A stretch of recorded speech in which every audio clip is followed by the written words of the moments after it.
Hey, folks. Thank you for stopping by Kaiser's Castle. Take a seat on my big orange couch. Grab yourself a coffee, tea, soda, or an adult libation. Matters not. Relax.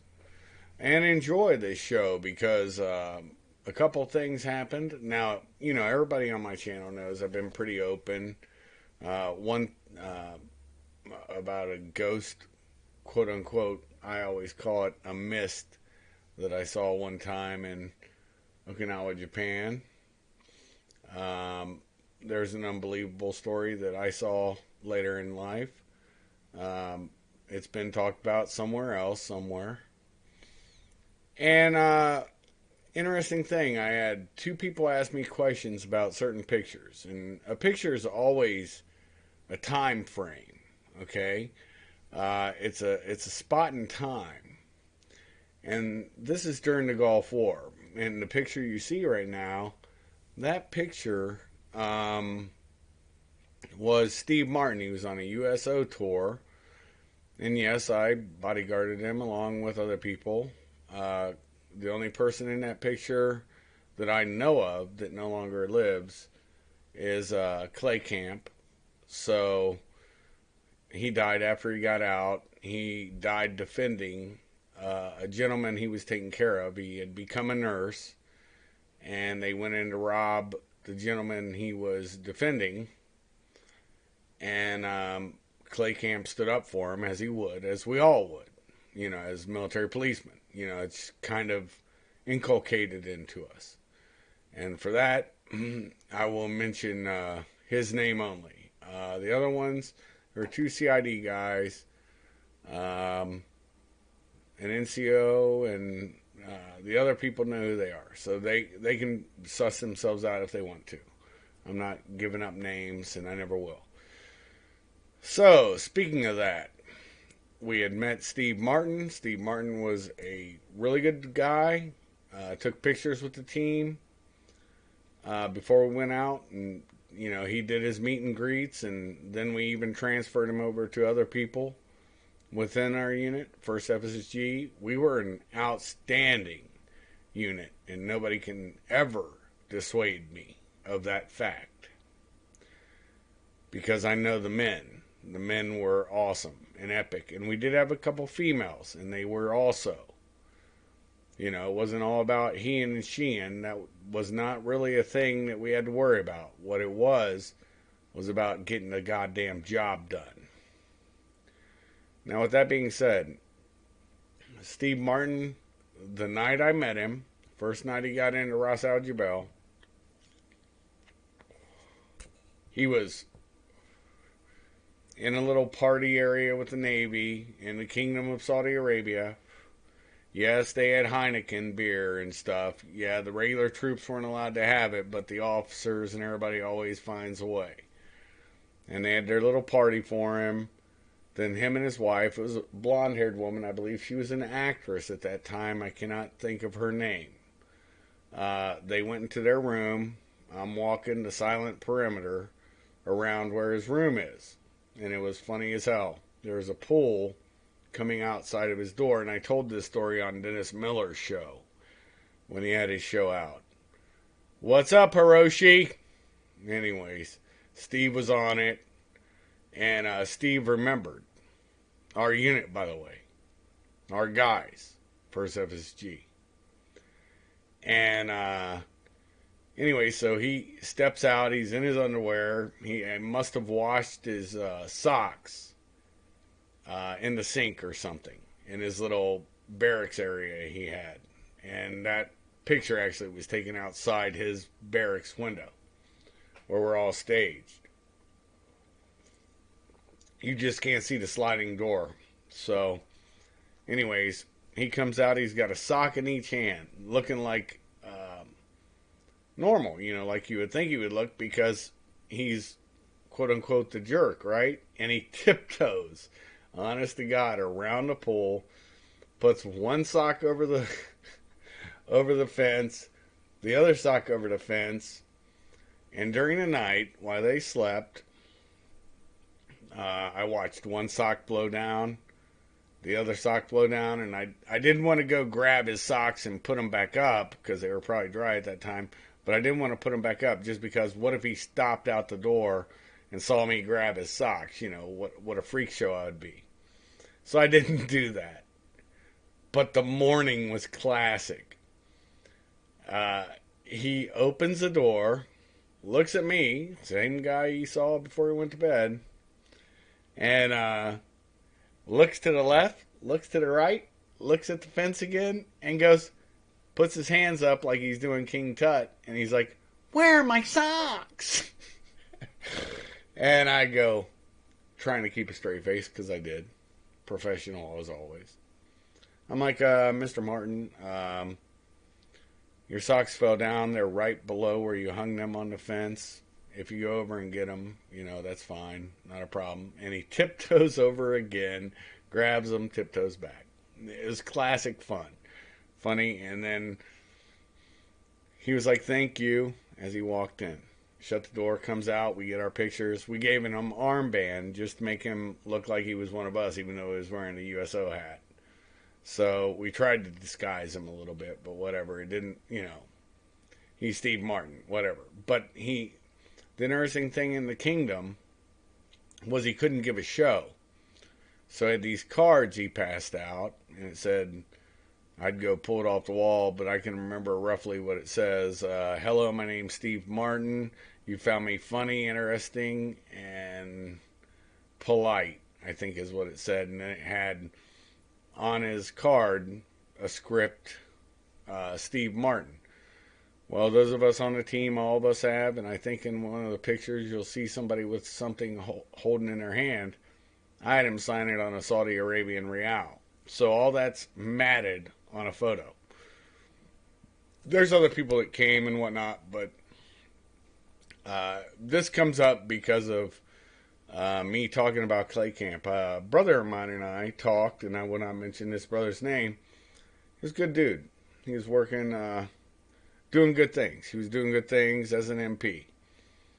But as I've said before on shows, CID investigates everybody, and when they're bored, they investigate the MPs. That's just what they do.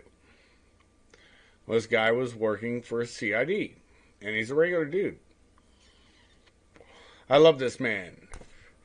He's so close. He's like the same blood type. I mean, we go back that far. But he never understood the reason why, but they wanted to investigate me.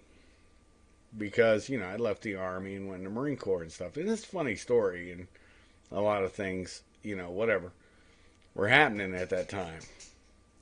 You know, the Cold War was still on. Folks forget this. And still, agencies don't talk to each other. It's still a thing. Still had to do boot camp. Still had to become an MP. Blah, blah, blah, blah, blah. There was like 6 or 7 of us that were MPs. Both Army and Marine. First Army, then Marine. So anyways, he's like, I never understood why people fucked with you and tried to, you know, want you investigated and this, that, and the other. I said, well, I understand it. And it's one of them things where you have to understand, even back then, and everybody who knew me in group, First FSSG, Force Service Support Group. That's why we call it group. MP company, to be clear. They were always like, you were so positive all the time. You'd laugh shit off all the time. Well, that's part of my training. It's what I do. But I also found out later in life, and now, you know, I'm in my 50s, that to hold resentment, to hold ill will against other people, and we had a really long talk. I loved that talk. And if I could, I'd shout out his name. But the man knows who he is. And he pays attention. He saw everything that was going on and goes, that's not Shuff or that's Shuff. He knows the difference. You got to remember, you live with people for a certain while. You really can't hide yourself every day. The people that hide themselves, we used to always call asshats, and what they always would do would try to fuck over somebody else because they thought it would get them moving up the ladder or fix them a little better. And there's been duplicity I've seen numerous times, and I'm sure you guys have too. Same kind of asshattery. But, so what are you supposed to do? Carry your resentments or anything that you know was unjust forward? Oh, and by the way, when they asked him to do it, he did his job. And he came back with a true thought. There's nothing to look at. Shut the fuck up. I have told you this from a mentor of mine who taught me, if I'm looking into somebody, I will find something if I want to. And anybody can dig into anybody and come up with something that they may think is totally legit. And yet they don't know the full story. And then a good investigator or a good gatherer of information, what they'll do is start posing questions. And questions get answers. Answers or no answers. A non-answer sometimes can be just as illuminating. But the fact is you have to know how it's given and in what context. And you have to be pretty good at making a good judgment. If you think this dude's decent, yeah.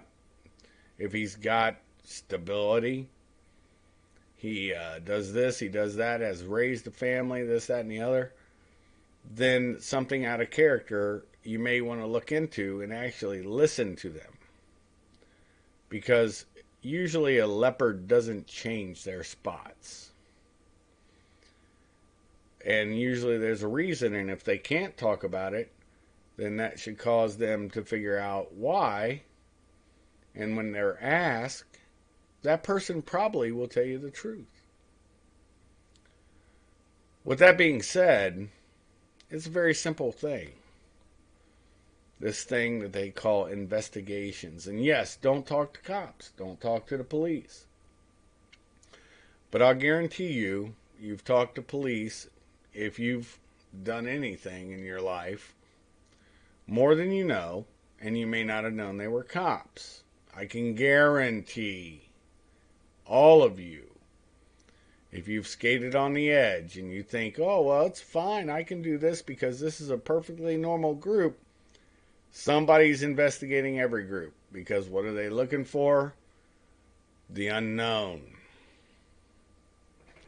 And it can be done by an actual police organization, an actual intelligence group, or it can be done by, let's say, Rand Corporation, some group like that that just wants to be on the cutting edge so they're not surprised by the next new trend. That's where analysts come in. The analysts have questions because they see things, and then the field operator goes out and does it. Or the detective goes out, a detective agent, whatever agency they have. So these are the things that make me laugh in life. These are the things that most of you will never know because it's the inner workings of machinery, be it local, county, state, or federal. That is why we have a constitution. Military too.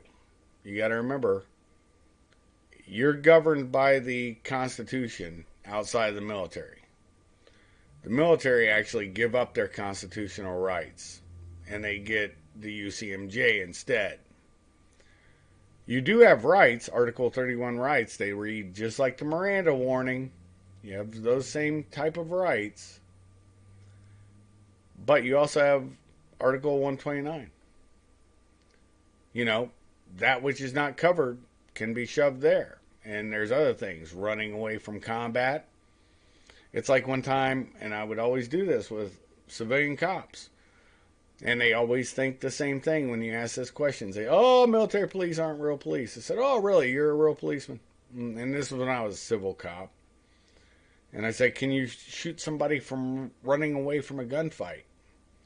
Oh yeah, he's got a gun. He's no. I'm talking one of your brothers, one of your policemen, running away from a gunfight. Can you shoot them? No. Well, a military policeman can, because that's desertion. Do you see how this thing changes? All the complexities you don't know. And it's funny, even military members. I mean, members that should be in the know. We're talking usually it's lieutenant, staff, NCOs type. When I say lieutenant, maybe cap. By about the time they're a major, end captain, or a major, they'll know what an MP can do. The full range of it. Now we're talking wartime. Running away from a gunfight is wartime. So let's not get this twisted. You're not going to shoot somebody running away from a gunfight, that's not at war. That's retarded. So don't get my words twisted. And if you do, I probably know who you are, and you're just going to twist everything because you're a cunt. The point is, just like with him, I know I'm being looked at because it was openly done a couple of times. But with him, it was funny. And I love this guy, and I love the fact that he was like, don't say nothing. I will never say nothing about who he is. But he was honest. He said, I was investigating. Oh, okay, cool. I don't care. And you know why I didn't care? Because we were talking, he was like, I was so pissed the way people would fuck with you sometimes. He was talking about staff NCOs at that time. Because I was brutal. I was one of those dudes that didn't take no shit from nobody, and my son's the same way. Because I know what I can do. And what I can't do. I've been told I can't or I won't so many times in my military history, and even as my contracting history, and I've been successful doing the can't and won'ts. You understand that?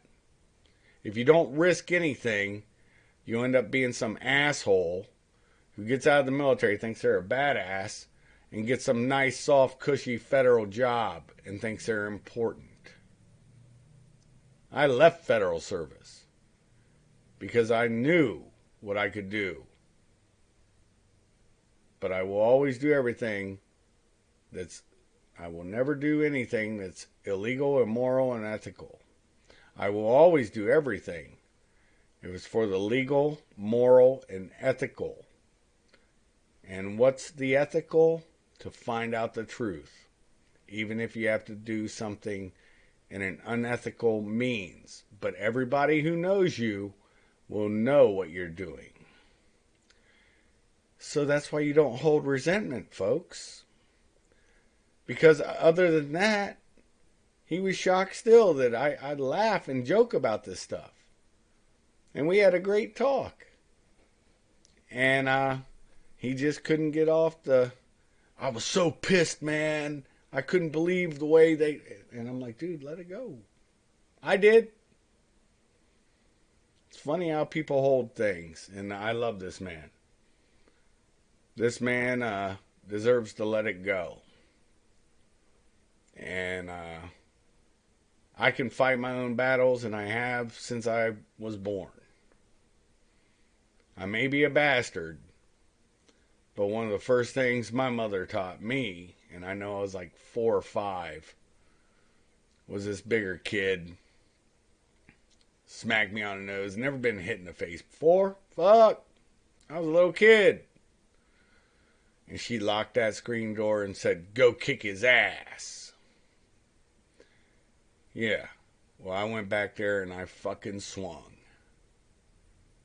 You don't get it for free. That's the kind of way a man needs to be raised. Not this dancy ass fucking, oh, I need a safe space. Nah. If you are a single mother, listen.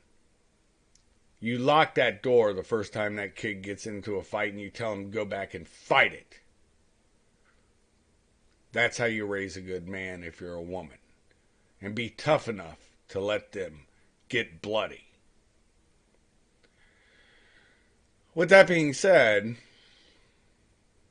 thank you for stopping by Kaiser's Castle. I will slowly raise the drawbridge after you have finished imbibing your coffee, tea, soda, or adult libation. With that being said, shove out.